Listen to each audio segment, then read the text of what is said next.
Hey lovely, so welcome back to reviews and recaps. So I'm very curious about what Kid Cudi said. All right. Sean Diddy Combs trial. Kid Cudi testifies his Porsche was touched with Molotov cocktail after his relationship with Cassie Ventura. Okay, so Kid Cudi testified about his relationship with Cassie and the abusive nature of our relationship with Sean. He testified that his car was torched with a Molotov cocktail after his relationship with Ventura ended and he suspected that Combs was involved.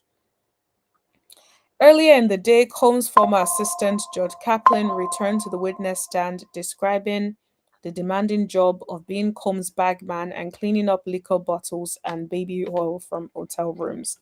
Gosh, I would absolutely hate to have a job like that. Let me see. Witnesses next week include other former assistants of Combs. The weekend comes early for jurors. Let's see. Anything interesting? Oh, wow. Look at the damage to Kid Cudi's car. Prosecutors admitted photos into evidence today that showed burn damage to Kid Cudi's car, which said was caused by a Molotov cocktail in 2012.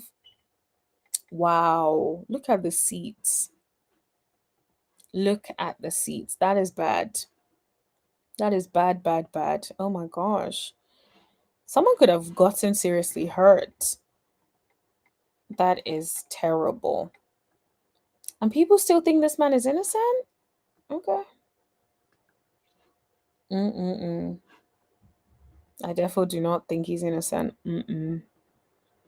Because, yeah, it's hella suspicious that all of a sudden you're upset about her dating this man and then all of a sudden his car ends up burnt like that. Like that is definitely a reach. Absolutely a reach. Okay. Wow. The photos show what appears to be a burned hole through the seat of the convertible, as well as scorch marks on the driver's seat and leather and door. Mm. Yeah, I'm not surprised at all. With all of the things they are doing at the hotels, I'm not surprised that the room was marked out of order after he stayed and would require deep cleaning. That is just like, how do you use it to the point that it requires that level of deep cleaning? That is crazy. Like, what are you doing in these hotels? Well, we know what they're doing because we've heard it now. But it's just like, and you don't have the decency to like clean up after yourself. Like, and the fact that they even clean up after themselves is actually wild to me because it's like you actually clean up after yourself and the property is still on the hotel is still a mess. Imagine you didn't. So this person told the court that Combs would stay under an alias. Notes marked in his hotel profile included that Combs used excessive amounts of oil and spilled candle on everything. Wow. Wow. The room had to be left marked out of order for a deep cleaning after Combs left, and an additional $500 fee was charged for damage. Wow. It's interesting that Combs' defense did not cross examine the hotel manager because what else are they going to say to the hotel manager? Of course not. There's really nothing they can say. Like, if the hotel manager says they had to clean it, they had to clean it. Like, what? That is so weird. Wow. That is very, very interesting. It feels like there's been so much that's happened in this trial. Do you guys think that like he's going down? Do you guys think he's going down? I want to read the Kid Cudi stuff, so I'm gonna go back to here and then I'm going to start reading Kid Cudi's testimony. Okay. So Let me see. Earlier this morning, before the jury was seated, the attorneys had some humorous debate over whether Kid Cudi could testify about his dog's behavioral changes after a 2011 break in at his home. Defense attorney Brian Steele told Judge Arun that the government wanted Kid Cudi to testify that his dog was traumatized after being put behind a closed door in December 2011. Prosecutor Emily Johnson argued that observations about the dog are relevant to the break in. Oh, the dog is no longer with us. That's hilarious. Then Kid Cudi briefly met Ventura at an event in 2008, but they didn't start to date until 2011. He testified. According to him, Ventura was having problems with Combs at the time, and to his knowledge, the couple were not dating until Ventura and Kid Cudi got together. Kid Cudi testified that he got a call from Ventura in December 2011 saying that Combs had found out about the couple and that she asked him to pick her up. She was nervous and told Kid Cudi that Combs was abusive, he said. Once Ventura was with him, Kid Cudi told the court he took her to the Sunset Marquee to keep her safe and away from Combs. At one point, he said he received a call letting him know that Combs and an associate were at Kid Cudi's home. Wow. Wow. Guys, that is some gangster ish. What the heck? Just pulling up to someone's house like that? That is crazy work. At one point, he said he received a call letting him know that Combs and an associate were at Kid Cudi's home. Cudi said the call was made by Combs' employee at the time, Capricorn Clark, and Ventura was with her on speakerphone. Wow. Kid Cudi recalled how angry he was when Combs allegedly broke into his home in the Hollywood Hills. The Grammy-winning rapper said Combs was remarkably calm. Wow. When he called to confront him, that's a psycho. That is a psycho. Imagine someone coming to confront you and he's so freaking calm. Like, you should be concerned. Because people like that are crazy, crazy. Why else is he that calm? Why else he's like trying to confront you? That's crazy work. And then he said, "What's up?" And then I said, "Mother, are you in my house?" He said, "I'm waiting here for you." Wow. Okay. That is crazy. Crazy. Crazy work. For those of you who just came in, please hit that like button. We are just talking about Diddy and what happened at court today. So he said, "What's up?" And I said, "Mother F, are you in my house?" He said, "I'm here waiting for you." He told the court that he wanted to fight Combs, but reminded himself he didn't know who Combs might have with him. Interesting. Kid Cudi's car caught fire in his driveway one day in 2012 while Cudi said he was about 45 minutes away from his home. The rapper testified that his dog sitter called to tell him what was happening and he rushed home. A friend sent him photos that showed the top of his Porsche open where a Molotov cocktail was thrown in. Wow. Prosecutors showed photos of the car in court and had Kid Cudi describe them.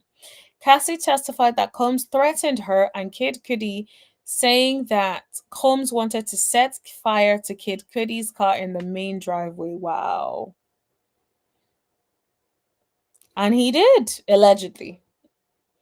She also told the court that Combs assured it won't be by his hands and he will not be in the country when it happens. Wow, that is oddly specific. He's like, I'm not even going to be in the vicinity, so I can't even be thought to be remotely involved in this mess. That is weird. But that is just testament to, I guess, the enterprise. Having people do things like this, allegedly, like, wow. Combs appeared to be calmly talking in Kid Cudi's testimony without showing much emotion. At times, he sat back in his chair at the defense table with arms and legs crossed, as Kid Cudi described wild confrontation with the defendant. Combs wore a cream collar top and khaki pants to court today. Okay, that is so random where that is put. Anyway, Kid Cudi doesn't appear to be nervous or stressed at all on the witness stand, answering questions with a very matter of fact tone.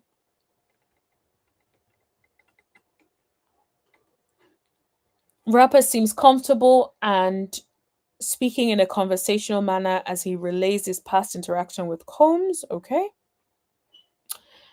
Okay, let's see. There was a hot moment in court when Kid Cudi was asked why he requested to meet with Combs after his car was set on fire.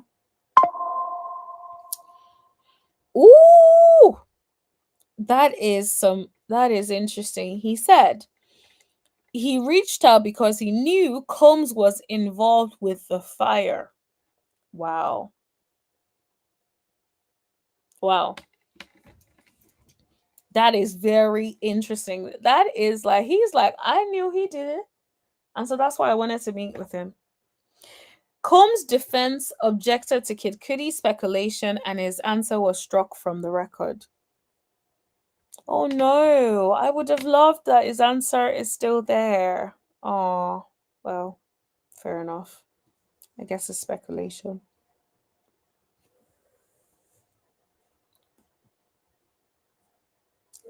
Okay, so I guess the interesting thing though is the jurors would have heard it. I know they would have told them to like, imagine they didn't and whatnot. But at the same time, human nature, you've already heard it. Hopefully that's somewhere deep in their subconscious. Now, Kid Cudi recalls thinking Combs was like a comic book bad guy shortly after the witness car had been touched in an accident. Why am I reading like someone that is tired? Kid Cudi recalled thinking Combs was like a comic book bad guy shortly after the witness's car had been touched in an attack he blamed on the defendant. The pair agreed to see each other at Los Angeles hotel meeting room, and Combs was already there by the time Kid Cudi arrived. Combs was calmly looking out the window with hands behind his back, looking like a Marvel supervillain. Wow, that's crazy.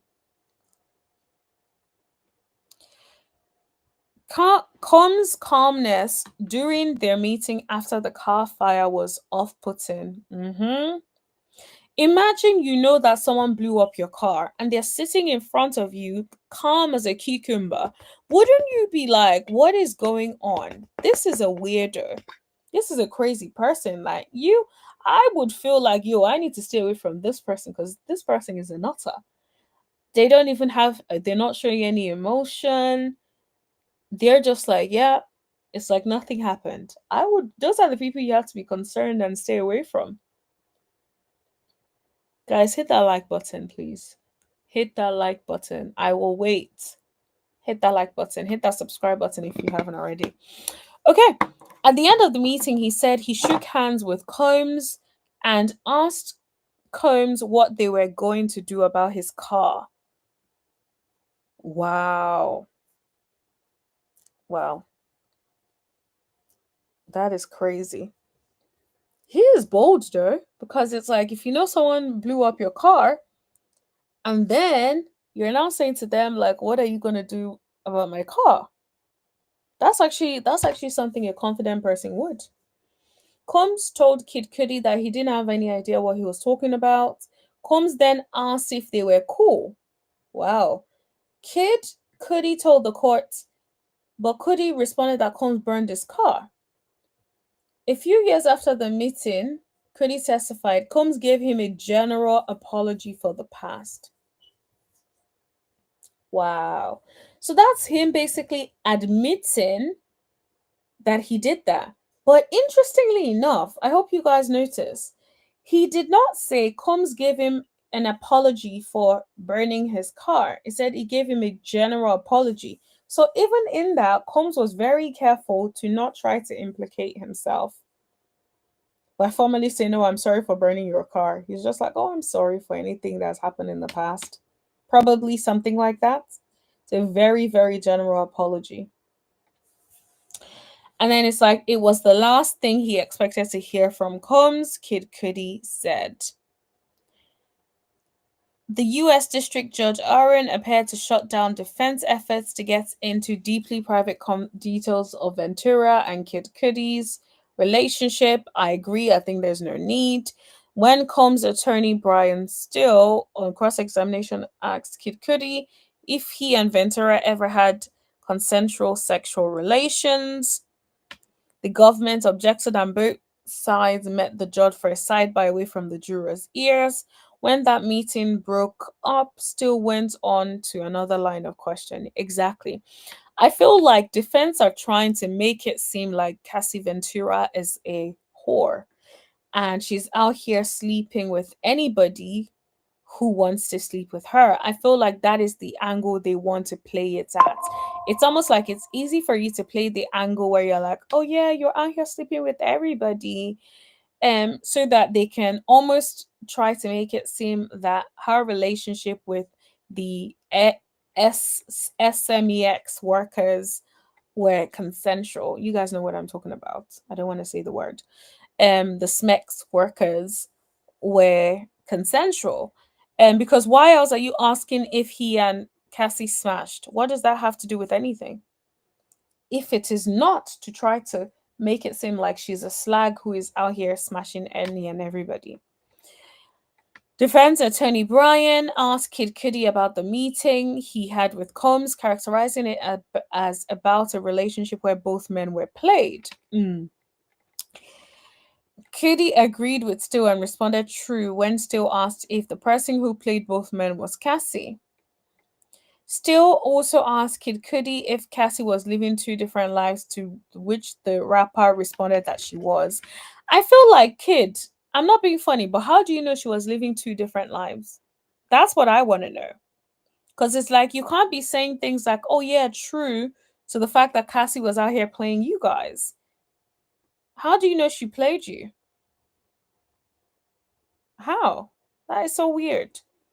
Cassie was worried that Combs would go to Kid Cudi's home and appeared to be shaking about Combs' discovery of her relationship with Kid Cudi. The rapper testified. Prosecutor Emily Johnson took over Kid Cudi's questioning after the defense, asking what Cassie told him about the Combs abuse. Kid Cudi told the court that Cassie informed him that Combs would hit and sometimes kick her.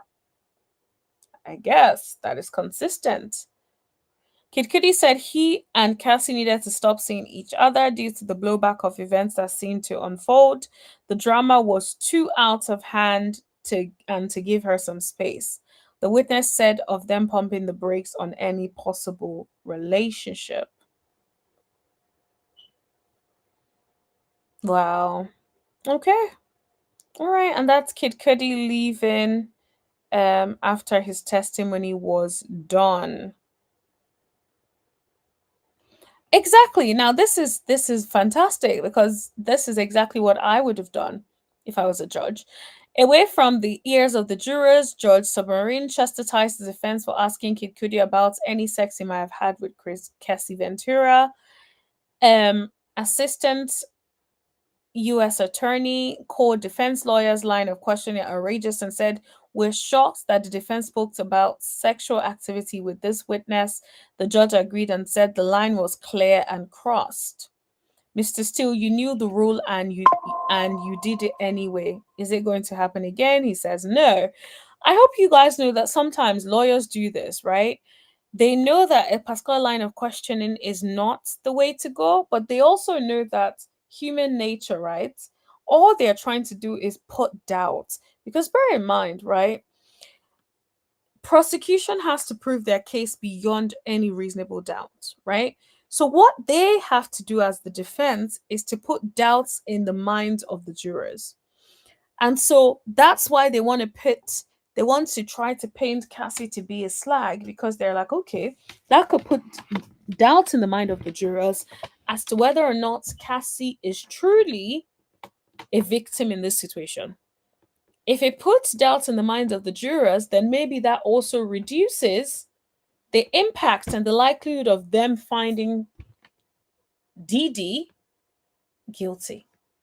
And so that's what prosecution is doing. That's why even sometimes when they know the line of question is not acceptable, they know they can slide it in there and they can get away with it. Because even if the court is like no objection or whatever, and the objection is um accepted, still, even despite that,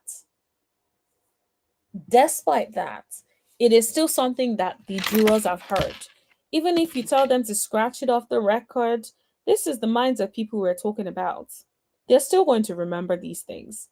And so that's why defense tend to do that. Okay, just a little bit of info about lore. Um, okay, where are we? Let me see. Myla Morales, a makeup artist Cassie mentioned in her testimony, is expected to take the stand when the court resumes. Last week, Ventura told the court that Morales stayed behind to nap as she and her friends went to a last minute party at Prince's home. But Ventura rushed once she saw Combs, whom she said she didn't speak to before the party. According to Ventura, Combs tracked her down and beat her in another room whilst Morales was in the vicinity. Ventura told the court that she stayed with Morales for a few days as her injuries healed. Wow. Imagine beating someone to the point that it takes them days to heal. Like, don't get me wrong, any sort of hitting is terrible, or even like any sort of abuse, be it physical, mental, emotional, financial, is terrible. But imagine like attacking somebody to the point where it takes them ages to recover. That is crazy work. Prosecutors accused the defense of prompting sexual stereotypes by handing over topless pictures of Cassie Ventura. You see what I mean? It is clear what defense is trying to do. Why else are you handing over topless pictures of Cassie? Why? But that's their job. That's what they're paid to do. Combs team gave the government pictures that showed when the next witness, the makeup artist Morales, did work for the defendant. Several of those pictures were topless Ventura, which drew Cummings' eye.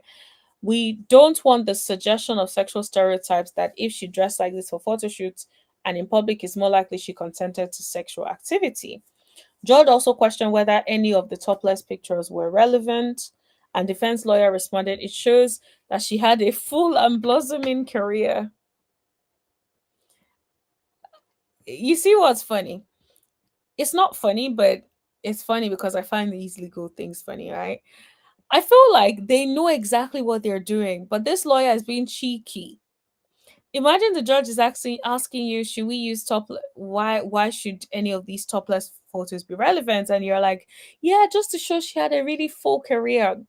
Dude, you guys can find pictures where she's not topless and can show she has a career. Like, what are you doing? They know exactly what they're doing, but they are going to play coy. The judge then allowed the defense to use some of the images, but not the topless one. That is a very good judge. So Morales corroborated some of the testimony that Cassie gave. Morales, the makeup artist, told the court that she stayed behind to take a nap, which was right on the point of what Cassie said. Morales testified that Ventura came in and went straight to the bedroom with Combs behind her. The couple shut the door to the bedroom, and Morales said she heard yelling and screaming before Combs left the hotel. She did not witness what occurred between the couple, but said Ventura had a swollen eye. Wow, that is crazy. Swollen eye, busted lip, and knots on her head after the incident. So, you know what happened? Morales testified that Ventura stayed with her for a few days after the incident, and a doctor friend came to check on the singer who refused to go to the emergency room. Wow.